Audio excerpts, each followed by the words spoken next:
Malolele, and welcome back to our opening reception for the 53rd Pacific Island Forum Leaders Meeting.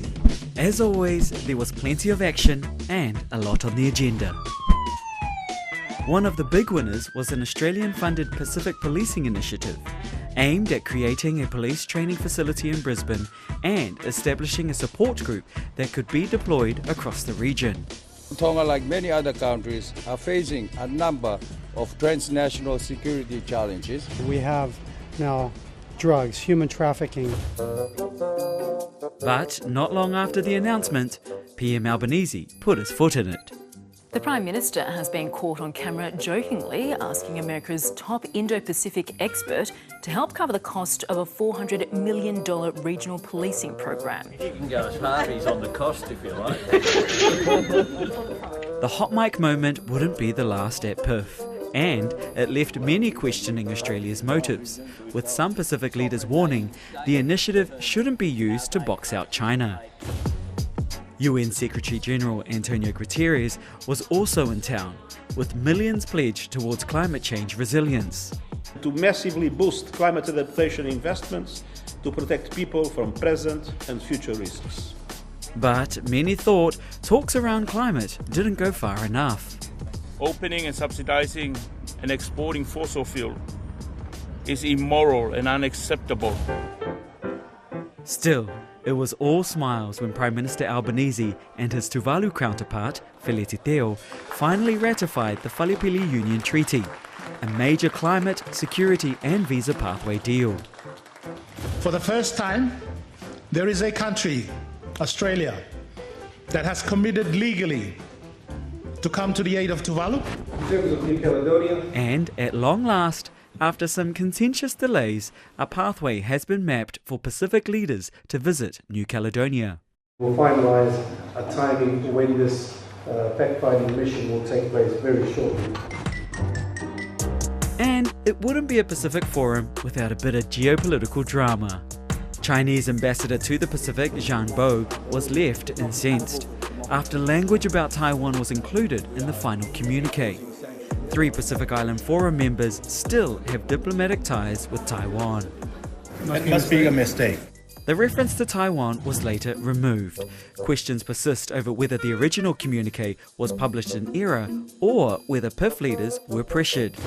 Another hot mic moment from RNZ Pacific journalist Lydia Lewis caught PIF chair Mark Brown saying, To unpack it all, we're joined now by Joey Tau from the Pacific Network on Globalisation. He was in Tonga for the forum. Bula vanaka, Joey. Bula, thank you for having me on the show today. Now let's take a look at the drama that took place at the end of the forum. China's Pacific envoy had a paragraph concerning Taiwan removed from the final communique. What do you make of that? It's a portrayal of the external partners' interest in the Pacific. Everyone wants a part of the Pacific, be it China, Taiwan, the US.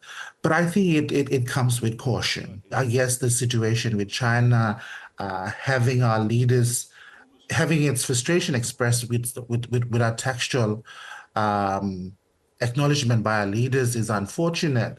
And we hope that such incidents don't happen in the future. One that allows that all dialogue partners or all external partners have a say, but ensuring that the priorities, the issues of our region are not forgotten or not they don't take precedence over the issues in our region. Issues that are important to the Pacific, like climate change. Now, there were some announcements on that, but what about Australia's policing initiative? Is this something that the Pacific needs? I guess, yes, per the leaders' comments, if you see and having spoken to some of them, we hope it is one that serves the needs of policing in the Pacific, and one that does not just serves its term as 5 years and cannot be sustained. So it needs further consultation, and that's why you would have seen some of the leaders who have asked that it could go into further consultation through the membership. Now, there was some progress on a proposed visit by Pacific leaders to New Caledonia, but on West Papua, there's been no update from the special envoys, the PNG and Fiji Prime Ministers, except to say they hope to visit West Papua before the next leaders' meeting. Is this concerning? To this date, the attempts, either be it at the Melanesian Spearhead Group or at the Leaders Forums, the Secretariat level, have not been able to conduct a fact-finding mission.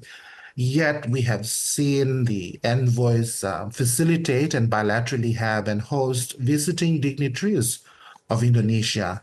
Quite recently, one of the envoys, the Prime Minister Marape, hosted President-elect in Papua New Guinea. So these are quite concerning where leaders are pursuing their own issues bilaterally, again forgetting about regional concerns such as West Papua or Kanaki, New Caledonia.